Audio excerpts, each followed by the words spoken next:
Here are 10 mistakes that people make when taking their own blood pressure at home. Some of these things your doctor's office actually does too, so we are going to go through all of them clearly, because these mistakes can give you artificially wrong numbers, and if you are given an artificially wrong high number, you may be diagnosed with high blood pressure when you actually do not have it.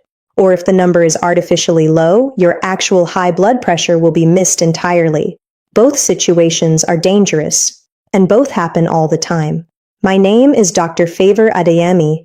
I have spent over 20 years helping seniors understand and manage their cardiovascular health. And one of the most common problems I see in my practice has nothing to do with the condition itself. It has to do with how people are measuring it. A blood pressure reading is only useful if it is accurate. An inaccurate reading is not just unhelpful, it is actively misleading. It can lead to unnecessary medication, under-treatment of a real problem, or a completely false sense of security. None of those outcomes serves you. So let us get into all 10 mistakes. Stay with me until the end, because number 10 is the one most people never hear about, and it changes everything about how you interpret your readings. Before we go to the mistakes, I need you to understand what blood pressure actually measures and why accuracy matters so much. Blood pressure is the force of your blood pushing against the walls of your arteries with every beat of your heart. It is recorded as two numbers. The top number, called systolic pressure, measures the force when your heart contracts and pushes blood out. The bottom number, called diastolic pressure, measures the force when your heart relaxes between beats. A single inaccurate measurement can be the difference between your doctor adjusting your medication or leaving it unchanged, between you worrying unnecessarily or missing a genuine warning sign. That is why every step of how you take the reading matters. Now let me tell you about a patient I will call Franklin. Franklin was 72 years old, a retired banker who was extremely diligent about his health. He measured his blood pressure at home every single morning and carefully recorded every reading in a notebook. His readings were consistently around 155/95. He was frightened. He was already on one blood pressure medication, and those numbers suggested it was not working. He came to me convinced he needed his medication increased. When I sat with Franklin and asked him to show me exactly how he measured his blood pressure, I found 6 mistakes in the first 3 minutes. 6. Not 1. 6 separate errors that were collectively adding between 25 and 35 points to his systolic reading. When he measured his blood pressure correctly in my office, his reading was 128/82, completely acceptable for his age and profile. He did not need a medication increase at all.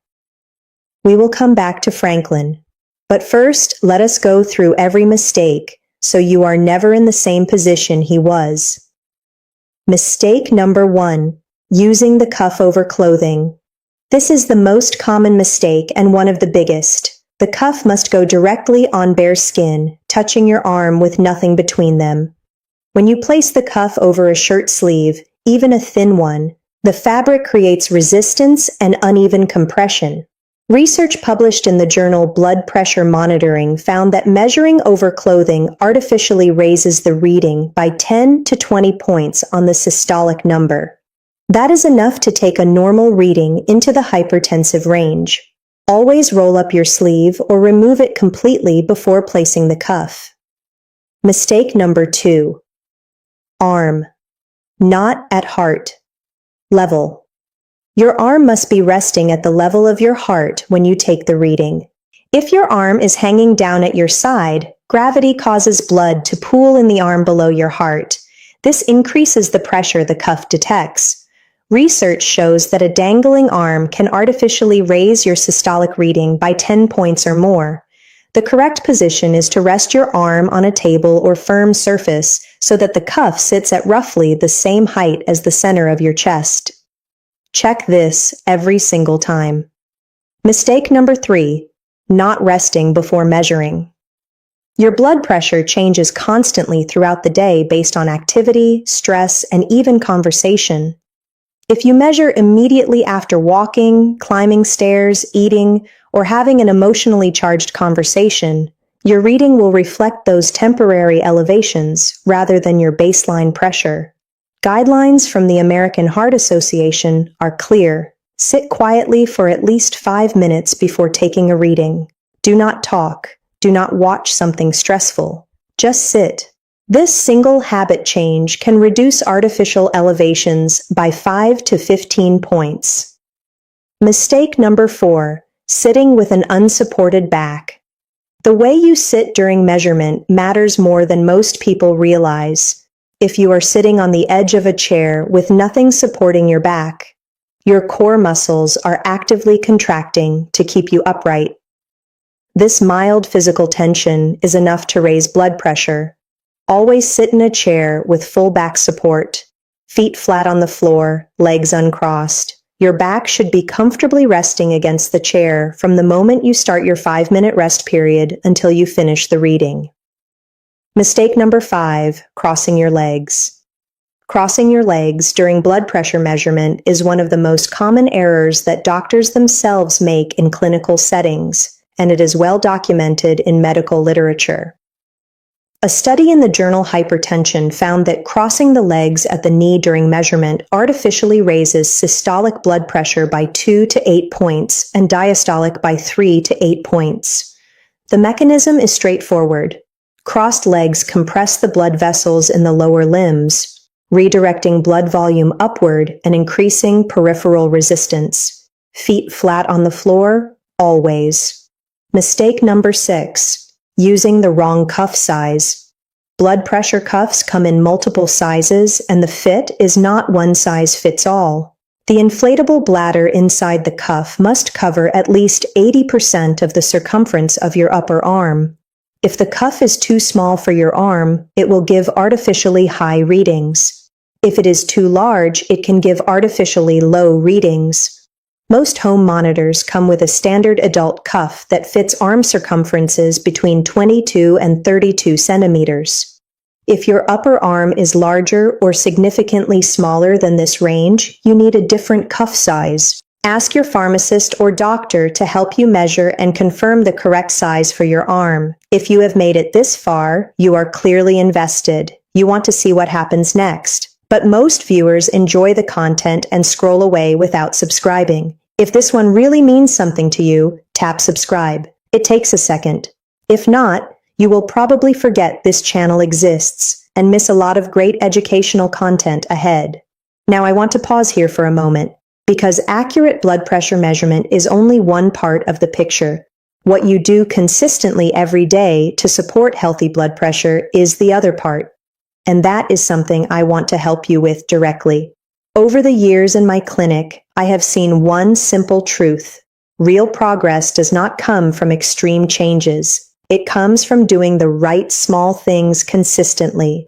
That is why I created the 30-day blood pressure reset for seniors.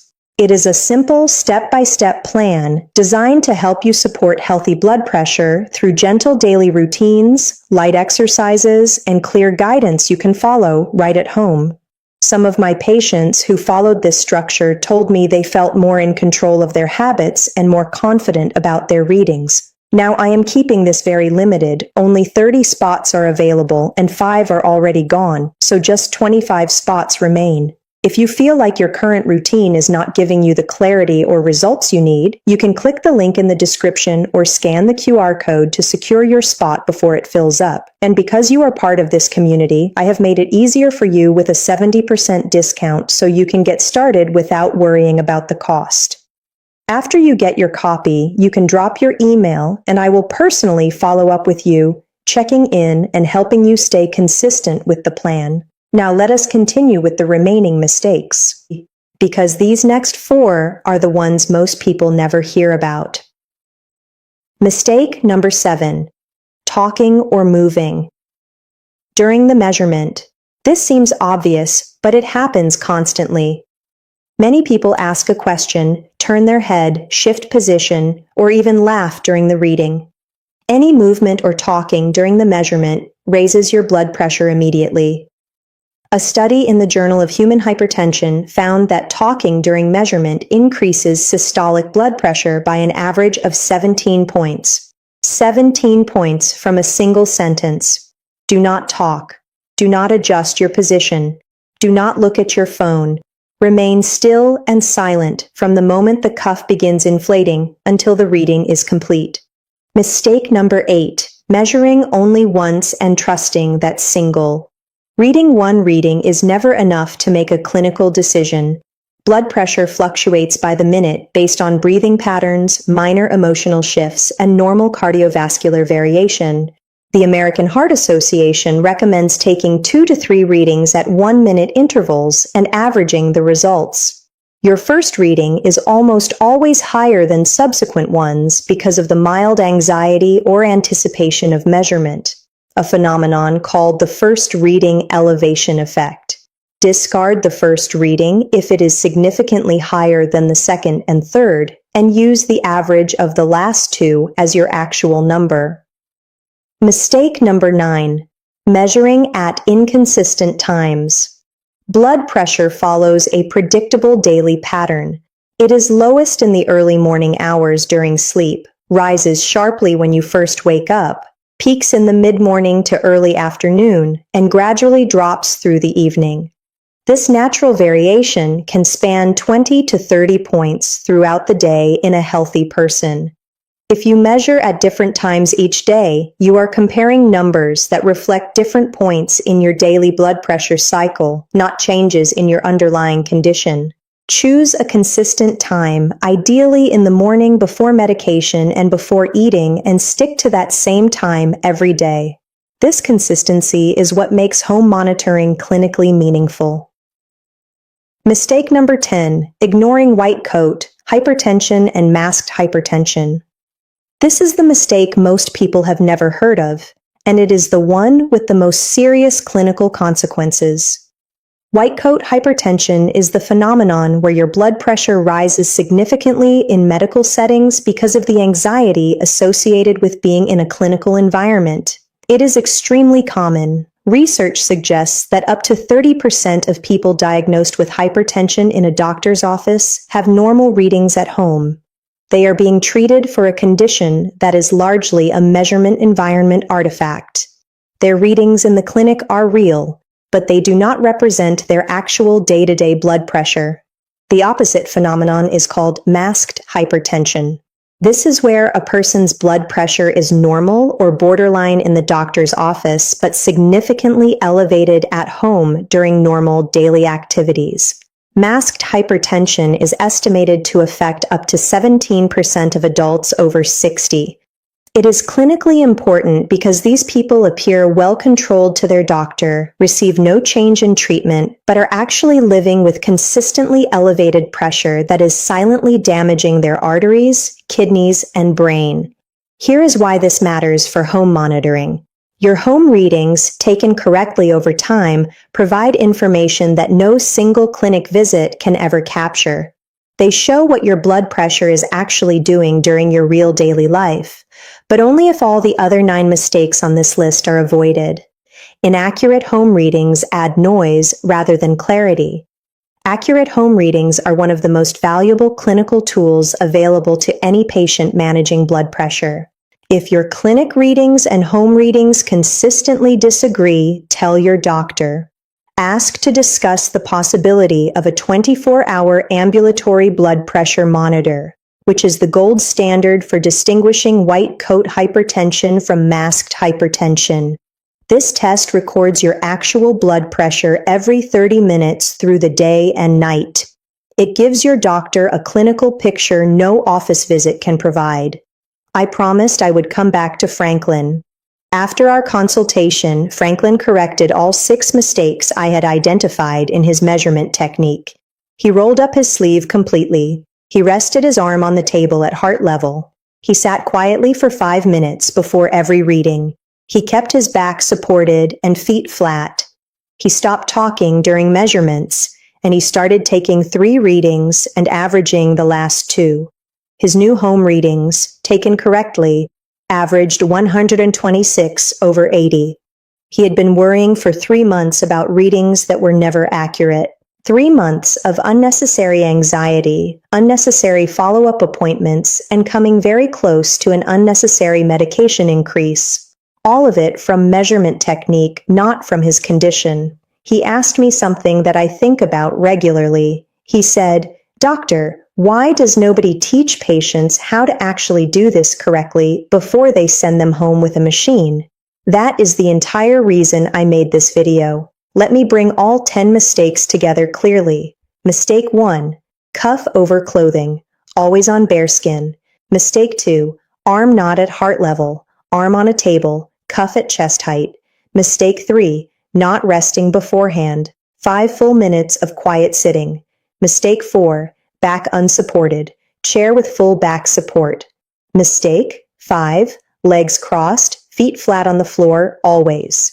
Mistake 6. Wrong cuff size. Confirm your arm circumference and match the cuff. Mistake 7. Talking or moving. Complete stillness and silence during the reading. Mistake 8. Trusting a single reading. 2 to 3 readings. Average the last 2. Mistake 9. Inconsistent timing. Same time every day, before medication and food. Mistake 10. Ignoring white coat or masked hypertension. Discuss home versus clinic reading discrepancies with your doctor. Fix all 10. Your readings will change, and the decisions made from those readings will be based on reality rather than error. Here is your action step right now. The next time you take your blood pressure, go through this list. Check every single point before you press that button. Screenshot this video if you need to. Share it with a family member who measures their own blood pressure at home. Which of these 10 mistakes were you making? Tell me in the comments. I read every single one. And if this video helped you understand something that was giving you inaccurate readings, please share it. There are people in your life right now making these same mistakes and making health decisions based on numbers that are not accurate. Before you go, think about this for a moment. Most people keep waiting for the perfect time to take their health seriously, but that moment usually never comes. That is exactly why I created the 30-day blood pressure reset for seniors. It is designed to help you follow a simple, structured daily routine that supports healthy blood pressure without confusion or stress. Inside, you will find gentle exercises, practical daily habits, and a clear plan you can follow step by step. I have seen people in my care feel more confident and in control just by sticking to something structured like this. Now, I am keeping this very limited. Only 30 spots are available, and 5 are already gone, so just 25 spots remain. Once those spots are filled, I will be closing it.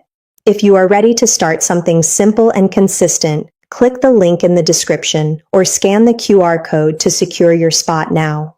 And because you are part of this community, I have made it easier for you with a 70% discount so you can get started without worrying about the cost.